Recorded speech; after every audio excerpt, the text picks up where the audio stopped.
नमस्कार साथियों, मेरे इस YouTube चैनल पर आप सबका स्वागत है। आज हम जो आपका LT का 2018 का पेपर था, जो कि आपका 21 जनवरी 2018 को हुआ था, उस पेपर को हम सॉल्व करने वाले हैं। और ये पेपर हम इसलिए सॉल्व कर रहे हैं ताकि जो प्रीवियस ईयर क्वेश्चंस होते हैं उससे आगामी परीक्षाओं के लिए बहुत मदद होती है। तो हम इसलिए इस परीक्षा को प्रश्न पत्र को हम इसलिए सॉल्व कर रहे हैं ताकि आने वाली जो आपकी परीक्षा है 2024 में, जो कि प्रस्तावित है 10 मार्च को, अभी तक नोटिफिकेशन हालांकि आया नहीं है, तो उस परीक्षा को लेकर के ये प्रश्न पत्र आपके लिए महत्वपूर्ण हो सकता है। तो हम कोशिश करेंगे कि इसमें आपके सारे उस तरह से टॉपिक्स कवर हों कि आपके लिए आने वाली इस परीक्षा में आपके लिए हेल्पफुल साबित हो। तो हम बिना किसी देर के हम शुरू कर रहे हैं आज का ये पेपर सॉल्व करना। और पहला ही क्वेश्चन, क्योंकि हम हिंदी का ही सेगमेंट केवल सॉल्व करेंगे, इससे पहले के 30 प्रश्न पेडागोजी या जो CDP आप कहते हैं उसके हैं। तो 31वां प्रश्न यानी कि हमारा पहला क्वेश्चन आज ये है, इस करुणा कलित हृदय में अब विकल रागिनी बजती, ये जो काव्य पंक्ति है ये किस कृति की है? तो ये है आपकी ऑप्शन नंबर डी, आंसू, जो कि एक विरह काव्य है जयशंकर प्रसाद का, उसकी एक पंक्ति है। इस करुणा कलित हृदय में अब विकल रागिनी बजती, ये आंसू जो कि विरह काव्य है प्रसाद का, उससे ली गई है। अब क्वेश्चन नंबर 32, विद्या सुंदर तथा मुद्रा राक्षस किसके द्वारा लिखित नाटक? तो ऑप्शन है आपके पास जयशंकर प्रसाद, बी मोहन राकेश, सी भारतेंदु हरिश्चंद्र या डी रामकुमार वर्मा।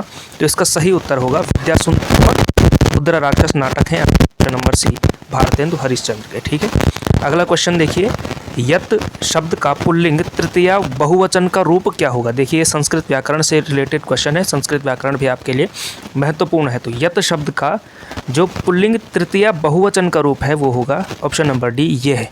ठीक है, तो आपको विभक्तियों का भी ज्ञान आपको अर्जित करना है, इसके लिए संस्कृत का अध्ययन भी करते रहिए साथ साथ, तभी आपको हेल्पफुल होगा।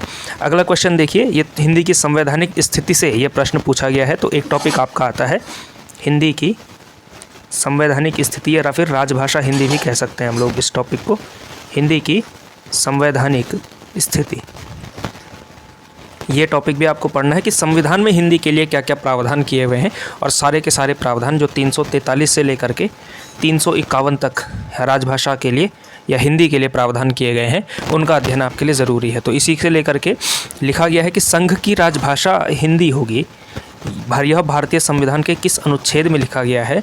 और ऑप्शन है आपके पास ऑप्शन नंबर ए 343(1), 517, 443 या 334। तो इसका सही उत्तर होगा आपके पास ऑप्शन नंबर ए 343 का 1। ठीक है, अगला क्वेश्चन देखिए, उम्दा शब्द का अर्थ है। तो उम्दा शब्द किसके लिए प्रयुक्त होता है? उम्दा शब्द प्रयुक्त होता है अच्छे की सेंस में प्रयुक्त होता है। तो ऑप्शन नंबर बी इसका सही उत्तर होगा। अगला क्वेश्चन देखिए, उदय शंकर भट्ट का नाटक क्रांतिकारी कब प्रकाशित हुआ था? तो उदय शंकर भट्ट का जो क्रांतिकारी नाटक था, क्रांतिकारी नाम का नाटक था, वो प्रकाशित हुआ था आपके ऑप्शन नंबर ए 1950 ईस्वी में प्रकाशित हुआ था क्रांतिकारी नाटक उदय शंकर भट्ट, जो कि प्रसिद्ध कहानीकार, जो उपन्यासकार और नाटककार के रूप में प्रसिद्ध। अगला क्वेश्चन, तुर्की अरबी हिंदवी भाषा जेतो आही, यह पंक्ति किस कवि की है? तो यह पंक्ति है आपकी मलिक मोहम्मद जैसी की रचना है। मलिक मोहम्मद जैसी की ये पंक्तियां हैं, तुलसी अरबी हिंदवी भाषा जेतो आही, यह मलिक मोहम्मद जैसी की पंक्तियां हैं। अगला क्वेश्चन देखिए, तद्धित प्रत्यय किसे कहते हैं? ए संज्ञा सर्वनाम और विशेषण शब्द से जुड़ने वालों को, दूसरा विशेषण क्रिया विशेषण और सर्वनाम शब्द से जुड़ने वाले को, बी विशेषण और क्रिया से जुड़ने वाले को, या इनमें से कोई नहीं। तो देखिए इनमें से आप लोग ये देखिए, प्रत्यय दो प्रकार के होते हैं, एक होते हैं कृदंत प्रत्यय और दूसरे होते हैं तद्धित प्रत्यय। ठीक है, तो कृदंत प्रत्यय वो होते हैं जो क्रिया पर लगते हैं, और तद्धित प्रत्यय वो होंगे जो अन्य विकारी शब्दों पर लगेंगे, क्योंकि अविकारी जो शब्द होते हैं वो प्रत्यय नहीं लगता है। तो इसमें देखिए आप एक चीज़ देखिए, इसमें ऑप्शन नंबर सी जो है ये तो आपका नहीं आ सकता है, क्योंकि यहाँ पे क्रिया विशेषण शब्द आ गया ना, तो क्रिया विशेषण क्योंकि अविकारी शब्द है तो इस पर तो प्रत्यय नहीं लगेगा, तो बी इसका नहीं होगा। इसी तरह से ये भी गलत होगा, सी ऑप्शन भी गलत है, यानी कि ऑप्शन नंबर ए इसका सही उत्तर है। संज्ञा सर्वनाम और विशेषण शब्द से जुड़ने वाले को तद्धित प्रत्यय कहते हैं। अगला क्वेश्चन देखिए, गच्छेतम गम धातु का किस लकार का रूप है? अगेन ये संस्कृत व्याकरण का है, लकार और विभक्तियों का अध्ययन आपके लिए ज़रूरी है, वो भी आप साथ साथ करते रहिएगा हिंदी साहित्य के अध्ययन के साथ साथ। तो 39वां प्रश्न है, गच्छेतम गम धातु का गम धातु का किस का लकार है? तो 39 का जो ऑप्शन है इसका सही उत्तर होगा विधिलिंग लकार का। ठीक है, इसका सही उत्तर है ऑप्शन नंबर डी। अगला क्वेश्चन देखिए, जहाज का पंछी किसका उपन्यास है? ऑप्शन देखिए, इलाचंद्र जोशी, जैनेन्द्र यशपाल या फिर मोहन राकेश। तो इसका सही उत्तर है ए, इलाचंद्र जोशी। तो ये किसका है? इलाचंद्र जोशी का उपन्यास है जहाज का पंछी। हमारे आराध्य संस्मरण है, तो ये हमारे आराध्य जो ये संस्मरण है ये किस रचनाकार का है? तो इसका है सही उत्तर है आपका हमारे आराध्य है बनारसी दास चतुर्वेदी का संस्मरण। अगला क्वेश्चन देखिए, निम्नलिखित में से विद्या निवास मिश्र के निबंध संग्रहों में कौन सा निबंध संग्रह नहीं है? तो इसमें से तुम चंदन हम पानी, मैंने सिल पहुंचाई, चितवन की छाह या फिर चिंतामणि। तो अगर आप लोगों ने निबंधों का अध्ययन किया होगा तो इसमें निश्चित रूप से आप बता पाएंगे कि चिंतामणि जो है ये विद्यानिवास मिश्र का नहीं है, ये किसका है? आचार्य रामचंद्र शुक्ल का निबंधों का संग्रह कहलाता है चिंतामणि, जिसके 4 भाग प्रकाशित हुए थे। छंद सूत्रम की रचना करने वाले आचार्य थे, इसका ऑप्शन होगा आपके पास सही। छंद सूत्र की रचना किसने की है? आचार्य पिंगल ने की है, इसका ऑप्शन नंबर ए सही उत्तर होगा। अगला क्वेश्चन देखिए, निर्मला उपन्यास में प्रेमचंद ने समाज की किस समस्या को उठाया है? और प्रेमचंद के उपन्यासों से संबंधित मैं एक वीडियो आपके बीच यूट्यूब पर ला चुका हूं, जो कि मैंने अपने संस्थान में की क्लासेस का वो वीडियो था, वो आपके यूट्यूब पर मैंने आपके लिए उपलब्ध करवाया है, तो वहाँ से आप लोग देख सकते हैं। तो उसमें जो है निर्मला उपन्यास प्रेमचंद ने किस समाज की किस समस्या को उठाया है? तो ऑप्शन नंबर डी, अनमेल विवाह की समस्या को उन्होंने उसमें उठाया है। ठीक है, इसका सही है ऑप्शन नंबर डी। अगला क्वेश्चन देखेंगे, कर्तुम शब्द में कौन सा प्रत्यय है? कर्तुम शब्द में इसमें तुमुन प्रत्यय है 45 का, ऑप्शन नंबर बी सही उत्तर होगा। अगला क्वेश्चन देखिए, यह शब्द अन्वेषण का पर्यायवाची नहीं है। तो अन्वेषण का पर्यायवाची इसमें से कौन सा नहीं है? शोध, अनुसंधान, गवाक्ष या फिर गवेषणा। तो देखिए, अन्वेषण जो शब्द यूज होता है रिसर्च के सेंस में एक तरह से यूज होता है ये वाले शब्द। तो रिसर्च के लिए शोध भी प्रयुक्त होता है, अनुसंधान भी प्रयुक्त होता है, गवेषणा भी प्रयुक्त होता है, लेकिन जो ऑप्शन नंबर सी है आपका गवाक्ष, ये जो शब्द है ये प्रयुक्त नहीं होता है अन्वेषण के पर्यायवाची के रूप में। ठीक है, अगला क्वेश्चन देखिए आप लोग 47, जूझ उपन्यास किस शैली में लिखा गया है? तो जूझ उपन्यास लिखा गया है आपका आत्मकथात्मक शैली में। आत्मकथात्मक शैली यानी कि जिसमें उपन्यासकार जो है मैं शैली का प्रयोग करता है, जिसमें मैं एक मुख्य पात्र के रूप में होता है और मैं के रूप में लिखता है, उसको कहा जाता है आत्मकथात्मक शैली। अगला क्वेश्चन देखिए, पल पल में अलंकार है। तो पल पल में आपका कौन सा अलंकार है? अनुप्रास, पुनरुक्ति, श्लेष या यमक। तो इसमें है पुनरुक्ति प्रकाश अलंकार है पल पल, है ना। तो पल पल दोनों शब्द सेम हो और दोनों का अर्थ भी सेम हो, एक के बाद दूसरा आया हो, तो इसको पुनरुक्ति प्रकाश अलंकार कहा जाता है। निम्नलिखित में से किसको मनोविश्लेषणवादी कहानी का लेखक नहीं माना जाता है? अज्ञेय, जैनेन्द्र, इलाचंद्र जोशी या फिर जयशंकर प्रसाद। इसका सही उत्तर है आपके पास option number D, Jaishankar Prasad मनोविश्लेषणवादी कहानीकार नहीं माने जाते। बाकी 3 आपके मनोविश्लेषणवादी कहानीकार हैं। अगला क्वेश्चन देखिए 50वां प्रश्न, मधु कांकरिया द्वारा लिखित यात्रा वृत्तांत है। मधु कांकरिया आपके एनसीईआरटी में लगे हुए रचनाकार हैं मधु कांकरिया जी, और इसका सही उत्तर होगा आपका ऑप्शन नंबर ए, साना साना हाथ जोड़ी। ये वाली जो रचना है ये है मधु कांकरिया का यात्रा वृत्तांत। अगला क्वेश्चन देखिए 51वां प्रश्न, जात्या ब्राह्मण में कौन सा सूत्र प्रयुक्त हुआ है? तो अगेन ये फिर संस्कृत का आ गया है। जात्या ब्राह्मण में कौन सा सूत्र प्रयुक्त हुआ है?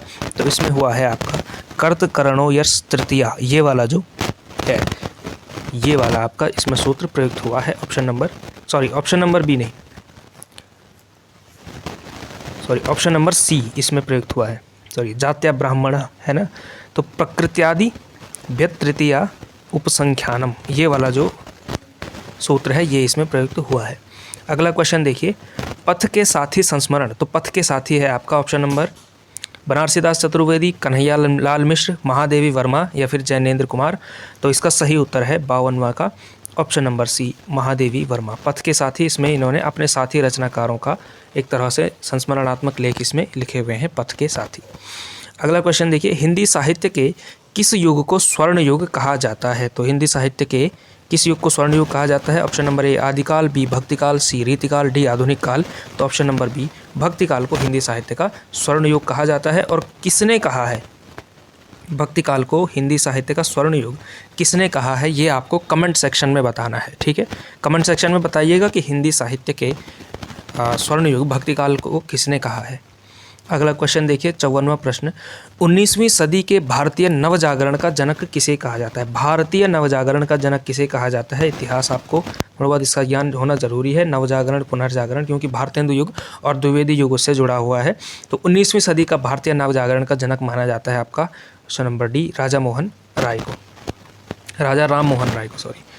ठीक है, अगला क्वेश्चन देखिए, चंद्रकांता उपन्यास के लेखक हैं। तो चंद्रकांता उपन्यास किसका है?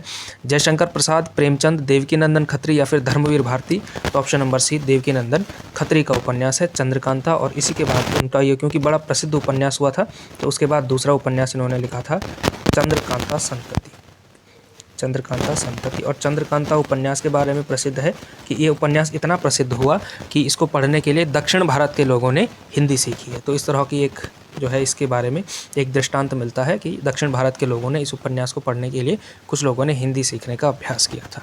ठीक है, अगला क्वेश्चन देखिए, पर्वत के ऊपर की समतल भूमि वाक्यांश के लिए शब्द है। तो पर्वत के ऊपर की समतल भूमि के लिए जो शब्द है उसको कहा जाता है अधित्यका। ठीक है, तो पर्वत की ऊपर की जो समतल भूमि होता है उसको कहते हैं अधित्यका। और जो पर्वत के जो नीचे की भूमि होती है, यानी कि जो उनके निचली भूमि होती है, जो समतल होती है, उसको जो यानी कि एक तरह से घाटी को, तो घाटी के लिए जो शब्द प्रयुक्त होता है उसको कहा जाता है उपत्यका, उपत्यका। और उपत्यका ये वाला जो शब्द आता है मोहन राकेश का एक प्रसिद्ध नाटक है, मोहन राकेश का एक नाटक है, इसका नाम है आषाढ़ का एक दिन, उसमें उपत्यका शब्द खूब आता है। तो पर्वत के ऊपर की समतल भूमि के लिए अधित्यका और नीचे की जो भूमि यानी कि घाटी के लिए जो प्रयुक्त होता है उसको कहा जाता है उपत्यका। ठीक है, तो याद रखना है आप लोगों ने ये शब्द। तो आषाढ़ का एक दिन में ये शब्द आया हुआ है। कोमल किसलय के अंचल में नन्ही कली ज्यों छिपती सी, ये जो काव्य पंक्ति है ये कामायनी के किस सर्ग से लिया गया है? तो ये वाला जो सर्ग है ये लज्जा सर्ग से लिया हुआ है। ठीक है, कोमल किसलय के अंचल में नन्ही कली ज्यों छिपती सी, तो छिपती सी और इस तरह के उससे आप ये गेस कर सकते हैं कि लज्जा सर्ग से ये संभवतः लिया गया होगा। अगला क्वेश्चन देखिए, अगेन वही आ चुका है, हिंदी भाषा की संवैधानिक स्थिति। भारतीय संविधान के निम्नांकित अनुच्छेदों में राजभाषा का प्रावधान किसमें है? तो राजभाषा का प्रावधान है आपका अनुच्छेद 343 से 351 तक, ऑप्शन नंबर डी इसका सही उत्तर होगा। अगला क्वेश्चन देखिए, वाक्य में प्रयुक्त होने पर जिन शब्दों का रूप परिवर्तित नहीं होता है, तो जिनका रूप परिवर्तित नहीं होगा यानी कि जिनमें विकार उत्पन्न नहीं होता है उसको क्या कहा जाता है? उन्हें कहा जाता है अविकारी शब्द। ठीक है, अगला क्वेश्चन देखिए, मुक्तिबोध की कविता ब्रह्म राक्षस उनके किस काव्य संग्रह में संकलित है? तो ये है आपका ऑप्शन नंबर बी, चांद का मुँह टेढ़ा है। कला और बूढ़ा चांद शायद ये पंत का है, एक बार देख लीजिएगा। राग विराग रामविलास शर्मा ने ये राग विराग लिखी थी, यानी कि संपादन किया था। और इसमें निराला की कुछ कविताओं को, राम की शक्ति पूजा, तुलसीदास, सरोज स्मृति, कुछ लंबी कविताओं का संकलन किया था। और हरी घास पर क्षण भर, ये तो अज्ञेय का काव्य संग्रह है। ठीक है, तो चांद का मुँह टेढ़ा है में संकलित है ये। तो अगर आपको ये भी पता नहीं था कि किस में है, तो अगर आपको अन्य का पता है कि कौन कौन सी रचनाएं किस किस की हैं, तो भी आप कर पाएंगे इसमें। ठीक है, अगला क्वेश्चन देखिए, तुम चंदन हम पानी निबंध के लेखक कौन है? तो तुम चंदन हम पानी निबंध के लेखक हैं आपके विद्यानिवास मिश्र, जैनेन्द्र, हरिशंकर परसाई या फिर महादेवी वर्मा? तो इसका सही उत्तर होगा आपका ऑप्शन नंबर ए, विद्यानिवास मिश्र। ठीक है, निबंध यहाँ से आ सकता है। जिस मूल शब्द से क्रिया बनती है उसे कहते हैं, तो जिस मूल शब्द से क्रिया बनती है उसे क्या कहते हैं? धातु कहते हैं। तो धातु से ही फिर क्रिया बनती है, उसमें लकार आदि का प्रयोग करके।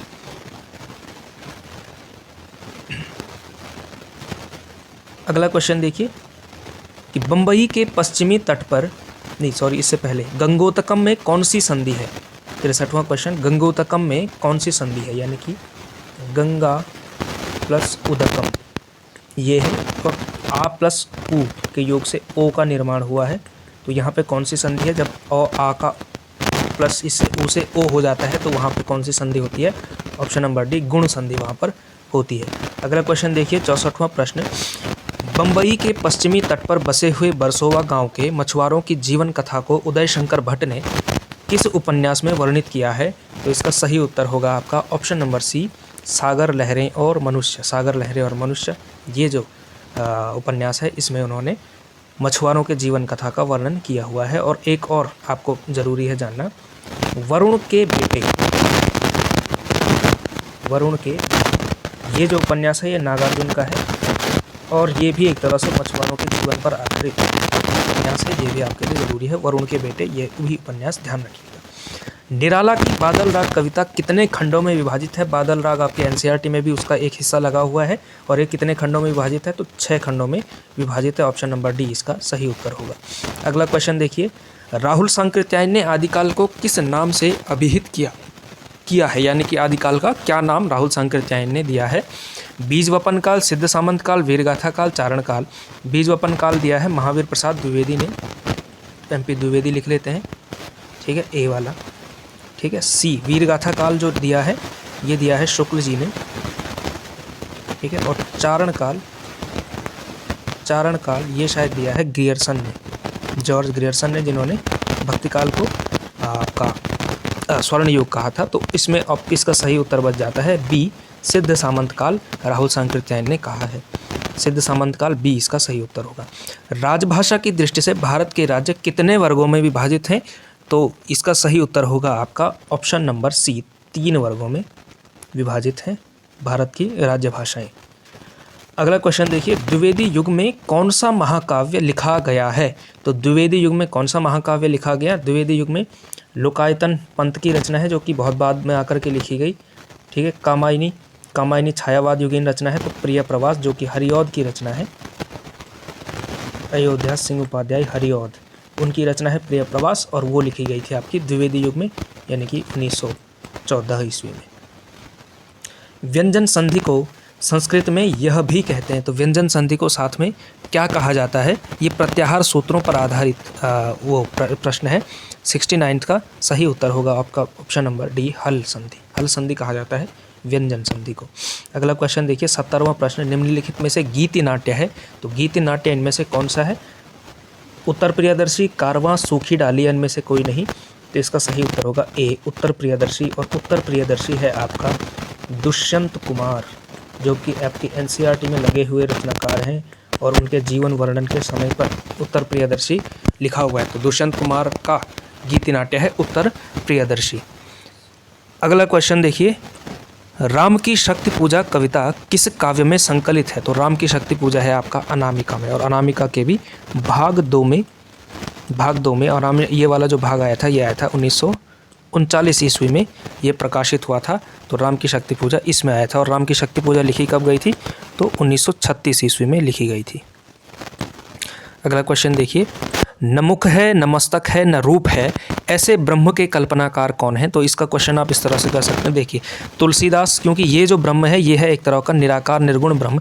तुलसीदास सगुण भक्ति धारा के व्यक्ति हैं, सूरदास भी सगुण भक्ति धारा के हैं, बचते हैं कबीर और रैदास। तो इसका सही उत्तर है आपका option number C, Kabirdas. Kabir ने न मुख, न मस्तक, न रूप, ऐसे ब्रह्म की रचना का जो है कल्पना की है। इतवारी पत्रिका का संपादन किसने किया है? और ये भी आपके एनसीईआरटी से ही पूछा गया प्रश्न है। इतवारी पत्रिका का संपादन किसने किया है? तो इतवारी सब पत्रिका का संपादन किया था आपके मनोहर श्याम जोशी ने, जिनकी प्रसिद्ध कहानी सिल्वर वेडिंग ये कहानी इसमें आपके लगी हुई है एनसीईआरटी में।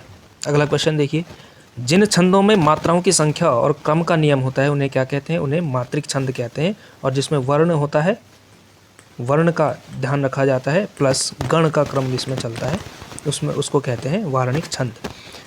अगला क्वेश्चन देखिए, भुषुंडिम शब्द का अर्थ है। तो भुषुंडिम शब्द का अर्थ क्या है इसमें से?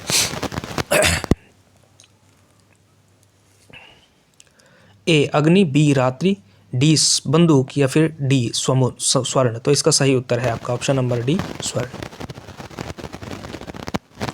पंत जी की पहली कविता का नाम है। तो पंत जी की पहली कविता है ग्रंथि, वीणा, गुंजन या गिरजे का घंटा। तो गिरजे का घंटा इनकी पहली कविता थी, ठीक है। ये ध्यान रखिएगा, किसी भी कवि की जो महत्वपूर्ण कवि जो लगे हुए हैं उनकी पहली कविताएं आपसे पूछी जा सकती हैं। अगला क्वेश्चन देखिए, मैथिल कोकिल नाम से प्रसिद्ध कवि कौन है? तो ए खुसरो, बी विद्यापति, सी चंद्रबरदाई, या फिर डी खुमान रासो। तो ऑप्शन नंबर बी विद्यापति जो है मैथिल कोकिल नाम से प्रसिद्ध है, मैथिल कोकिल विद्यापति। अगला क्वेश्चन देखिए, संशय की एक रात कृति के रचनाकार हैं। तो संशय की एक रात कृति की रचना, ये जो कविता है ये किसकी है? मुक्तिबोध, त्रिलोचन, नरेश मेहता, धर्मवीर भारती। तो इसका सही उत्तर है option number C, Naresh Mehta. संशय की एक रात नरेश मेहता की प्रसिद्ध कृति है। मधुघट ले जब करती नर्तन, मेरे नुपुर के छम छनन में लय होता जग का क्रंदन। यह किस कविता की पंक्तियां हैं? तो ये किस कविता की पंक्तियां हैं? तो ये है आपकी मधुबाला, जो कि बच्चन की प्रसिद्ध कविता है, यहाँ से ये ली गई है। प्रेमचंद का जन्म स्थान कहाँ है? सीही, लमही, कर्मनासा या फिर बिरही? तो ऑप्शन नंबर बी लमही गांव, बनारस के आसपास के लमही गांव में प्रेमचंद का जन्म हुआ था। ये एक इम्पॉर्टेंट तथ्य आपके लिए हो सकता है और इस बार पूछा भी गया था 2018 में। प्रीति नाटकम में कितने अंक हैं? तो प्रीति नाटकम जो कि आपके संस्कृत के उसमें लगा हुआ है सिलेबस में, तो ये इसमें कितने अंक हैं, इसलिए ये भी एनसीईआरटी से ही पूछा जाता है। देखिए संस्कृत का जो भी पूछा जाएगा वो एनसीईआरटी से ही पूछा जाएगा। तो प्रीति नाटकम जो कि एनसीईआरटी में लगी हुई रचना है, तो प्रीति नाटकम में कितने अंक हैं? तो इसका सही उत्तर होगा आपका 7 अंक हैं प्रीति नाटकम में। अगला क्वेश्चन देखिए, निम्नलिखित में से कौन सा शब्द संकर प्रकृति का है? देखिए देशज, विदेशज, तत्सम, तद्भव, ये 4 प्रकार तो होते ही हैं अगर हम उसकी उत्पत्ति के आधार पे अगर शब्दों का वर्गीकरण करें। लेकिन कुछ शब्द ऐसे होते हैं जो मिक्स प्रकृति के होते हैं, यानी कि एक का मूल कहीं से, दूसरे का मूल कहीं से, और फिर उसका एक करके जोड़ करके बनाया जाता है, उसको कहते हैं संकर शब्द। तो प्रोफेसर, देखिए प्रोफेसर शब्द अंग्रेजी का शब्द है, शुद्ध रूप से अंग्रेजी का। मोटर, कार, मोटर भी अंग्रेजी का शब्द है, कार भी अंग्रेजी का शब्द है। स्टेशन मास्टर भी, स्टेशन भी अंग्रेजी का, मास्टर भी अंग्रेजी का। लेकिन बम वर्षा, देखिए बम जो कि एक विदेशी शब्द है और वर्षा एक तत्सम शब्द है, तो बम वर्षा यानी कि ऑप्शन नंबर सी जो है ये है आपका संकर प्रकृति का शब्द। अगला क्वेश्चन देखिए, निम्न में से दंत्य वर्ण नहीं है, यानी कि दांत का उच्चारण, यानी कि दांत का प्रयोग जिसके उच्चारण में नहीं होता है, द, प, थ या फिर ध। तो इसका सही उत्तर होगा आपका प, क्योंकि एक ओष्ठ्य वर्ण है, ठीक है, ओंठ का प्रयोग किया जाता है प के उच्चारण में। 84 देखिए, लिंग, वचन, कारक आदि के कारण रूप परिवर्तित होने वाले शब्द को कहते हैं कृत्रिम, विकारी, अविकारी, विकृत। तो इसका सही उत्तर है ऑप्शन नंबर बी विकारी, ठीक है। तो विकारी शब्द कौन होते हैं? जो लिंग, वचन, कारक आदि के कारण जिनका रूप परिवर्तित हो जाता है। अगला क्वेश्चन देखिए, डायरी के पन्ने के लेखक हैं। डायरी के पन्ने ये जो कृति है ये किसकी है? एन फ्रैंक, मनोहर श्याम जोशी, शरद जोशी, हरिशंकर परसाई। तो एन फ्रैंक की रचना है डायरी के पन्ने, एनसीईआरटी में लगी हुई रचना है। अगला क्वेश्चन देखिए, अगला भी एनसीईआरटी से। सैयद हैदर रजा द्वारा लिखित आत्मा का ताप किस गद्य शैली का लेख है? तो आत्मा का ताप है आपका आत्मा का ताप किस गद्य शैली का लेख है? तो ये जो रचना है आपकी आत्मा का ताप किस गद्य शैली का लेख है? तो देखिए आत्मा का ताप इनकी जो आत्मकथात्मक जो इनकी आत्मकथा थी उसी का एक हिस्सा आपके एनसीईआरटी में आत्मा का ताप नाम से लिखा गया था, और ये है इसका मतलब ऑप्शन नंबर सी इसका सही उत्तर होगा, आत्मकथात्मक लेख है। अगला क्वेश्चन देखिए, निम्नलिखित में से रीतिकाल के कवि हैं। तुलसीदास सूरदास भक्तिकाल के, कबीर रैदास भक्तिकाल के, बिहारी देव रीतिकाल के, जयशंकर प्रसाद नागार्जुन तो आधुनिक काल के। तो बिहारी एवं देव इसका सही उत्तर होगा। अगला क्वेश्चन देखिए, निम्नलिखित में से किसने अपने पुत्रों को 7 नगरों में सेवा पूजन का अधिकार देकर पुष्टि मार्गीय भक्ति पद्धति को देशव्यापी बनाया? तो इसका सही उत्तर होगा आपका ए वल्लभाचार्य, बी विठलनाथ, सी निम्बार्काचार्य या फिर श्री स्वामीदास। तो इसका सही उत्तर है ए गोविंद वल्लभाचार्य ने, ठीक है। तो वल्लभाचार्य इसका सही उत्तर होगा। अगला क्वेश्चन देखिए, भारवी का वास्तविक नाम क्या था? तो भारवी जो कि कहीं एनसीईआरटी की ही कोई एक रचना है, तो भारवी का वास्तविक नाम क्या था, यानी उसी का एक पात्र है। तो इसका सही उत्तर है डी दामोदर, इसका सही उत्तर है। अगला क्वेश्चन देखिए, क्षेमीश्वर कृत चंड कौशिक के आधार पर भारतेंदु हरिश्चंद्र ने कौन से नाटक की रचना की? इसका सही उत्तर है आपका ऑप्शन नंबर डी सत्य हरिश्चंद्र। सत्य हरिश्चंद्र जो ये नाटक है, कुछ इनके मौलिक नाटक थे, कुछ अनुदित नाटक थे। तो किसके आधार पर ये जो अनुदित नाटक थे इसमें से सत्य हरिश्चंद्र एक था। तो क्षेमेश्वर का चंड कौशिक नाम का एक जो नाटक था उसको बेस बना करके सत्य हरिश्चंद्र की रचना भारतेंदु ने की थी। अगला क्वेश्चन देखिए, किस कवि को लोकनायक कहा जाता है? इंपॉर्टेंट क्वेश्चन है। सूरदास, कबीरदास, तुलसीदास या फिर नंददास? तो इसका सही उत्तर है option number C Tulsidas. Tulsidas को लोकनायक कहा जाता है। और हजारी प्रसाद द्विवेदी जी का शायद कथन है कि भारतवर्ष का लोकनायक वो हो सकता है जिसमें समन्वय की विराट चेष्टा हो, और तुलसी के काव्य में समन्वय की चेष्टा दिखती है, इसलिए उन्हें भारतवर्ष का लोकनायक कहा जा सकता है। तो लोकनायक कहा किसने? हजारी प्रसाद द्विवेदी ने कहा है। अगला देखिए, क्रमेलकः का पर्यायवाची शब्द है। तो क्रमेलकः का पर्यायवाची शब्द क्या है इसमें से? इसका सही उत्तर है आपका ऑप्शन नंबर बी, उष्ट्र। क्रमेलकः यानी कि ऊँट के लिए शब्द प्रयुक्त होता है और उष्ट्र इसका सही उत्तर होगा। अगला देखिए, देव प्लस आगमन इज इक्वल टू, यानी कि देवागमन, ये कौन सी संधि है? अ प्लस आ का आ होना, ये है आपका ऑप्शन नंबर ए, दीर्घ संधि का उदाहरण। संधि आपके लिए ज़रूरी है, विशेष रूप से स्वर संधि, दीर्घ संधि, गुण संधि, यण संधि, वृद्धि संधि, आयादि संधि, इनका याद आपको कर लेना है। इसका अध्ययन आप करेंगे, प्रैक्टिस करेंगे तो आपके लिए निश्चित रूप से एक क्वेश्चन तो यहाँ से बनने वाला है। अगला क्वेश्चन देखिए, अघोष व्यंजन इनमें से कौन से हैं? क ख च छ न ब भ म य र ल व। तो य र ल व तो अंतस्य व्यंजन है, तो ये तो आपके सघोष होते हैं, तो ये तो नहीं हो सकते हैं। ठीक है, न ब भ म ये भी आपके नहीं है। ऑप्शन नंबर ए इसका सही है, क ख च छ, क्योंकि अघोष व्यंजन क्या होते हैं? जो स्पर्श व्यंजन है उसका पहला और दूसरा शब्द, पहला और दूसरा वर्ण प्रत्येक के वो होते हैं। तो क ख क वर्ग का और च छ जो है च वर्ग का पहला दूसरा वर्ण है, तो अघोष व्यंजन ये वाले हैं। अगला क्वेश्चन देखिए 95, छात्राणाम कृष्णः पटु के योग में कौन सा सूत्र प्रयुक्त हुआ है? इसी से सिमिलर एक क्वेश्चन पीछे भी पूछा गया था, तो इसका सही उत्तर है आपका यतश्च निर्धारणम, ये वाला सूत्र इसमें प्रयुक्त हुआ है। अगला क्वेश्चन देखिए, चौपाई छंद के प्रत्येक चरण में कितनी मात्राएं होती हैं? छंद से रिलेटेड रस, छंद और अलंकार वाले टॉपिक से ये क्वेश्चन आ रखा है। 12, 14, 18 या फिर 16, तो चौपाई के प्रत्येक चरण में 16 मात्राएं होती हैं।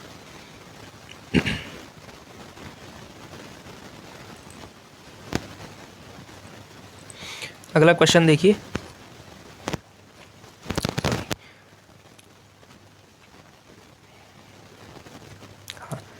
क्वेश्चन नंबर 97, 97वां प्रश्न देखिए कि मोहनजोदड़ो का अर्थ है विक्रम का टीला, शहनशाही का टीला, मुर्दों का टीला या फिर लाल टीला। तो मुर्दों का टीला जो कि आपके उसमें लगी हुई रचना भी है, ये इसका सही उत्तर होगा, मुर्दों का टीला। ठीक है, ऑप्शन नंबर सी इसका सही उत्तर है। अगला क्वेश्चन देखिए, निम्नलिखित में से भृत्यः का शाब्दिक अर्थ क्या है? यानी भृत्यः किसके लिए प्रयुक्त होने वाला शब्द है? ए सेवक, बी स्वामी, सी पत्नी या फिर डी पालक। तो ऑप्शन नंबर ए है सेवक, सेवक के लिए शब्द होता है प्रयुक्त भृत्य, तो सेवक नौकर के लिए प्रयुक्त होता है भृत्य शब्द। अगला क्वेश्चन देखिए, धनपत राय को प्रेमचंद नाम किसके द्वारा दिया गया? ये एक थोड़ा सा अलग प्रकार का क्वेश्चन है और ये प्रश्न भी इम्पॉर्टेंट हो सकता है प्रेमचंद के बारे में, कि धनपत राय को, यानी कि जो प्रेमचंद का पहला नाम था, घर का नाम धनपत राय था, और उसके बाद उन्होंने जब हिंदी में वो आए तब उन्होंने प्रेमचंद नाम रखा था। तो धनपत राय को प्रेमचंद नाम किसके द्वारा दिया गया था? तो ये नाम दिया आचार्य चतुर्सेन, बी दयाराम निगम, सी शरदचंद्र चट्टोपाध्याय या इनमें से कोई नहीं। तो इसका सही उत्तर है ऑप्शन नंबर बी, दया नारायण निगम ने इन्हें प्रेमचंद नाम दिया था। ठीक है, तो ऑप्शन नंबर बी इसका सही उत्तर होगा। अगला क्वेश्चन देखिए, दोपहर शब्द में कौन सा समास है? तो समास भी इंपॉर्टेंट है आपके लिए, और आप लोग जानते हैं जिस समास शब्द के पीछे कोई संख्यात्मक यानी कि संख्या सूचक शब्द आ जाए तो उसमें कौन सा समास होता है? हमेशा द्विगु समास होता है। और दोपहर में क्या आया है? दोपहर यानी कि दूसरा पहर, तो दोपहर द्विगु समास इसका सही उत्तर होगा। ठीक है, तो इस प्रकार ये थे आपके आज के हमारे 70 प्रश्न। उम्मीद करता हूँ आपके लिए ये वीडियो हेल्पफुल रही होगी। अगर आपको ये वीडियो अच्छी लगी है तो वीडियो को आपने लाइक करना है और चैनल को सब्सक्राइब ज़रूर करिएगा, ताकि आगे जो आपकी LT की तैयारी या अन्य प्रतियोगी परीक्षाएं आपके लिए होने वाली हैं उसके हिंदी विषय में आपके लिए मेरी वीडियोस हेल्पफुल साबित हों।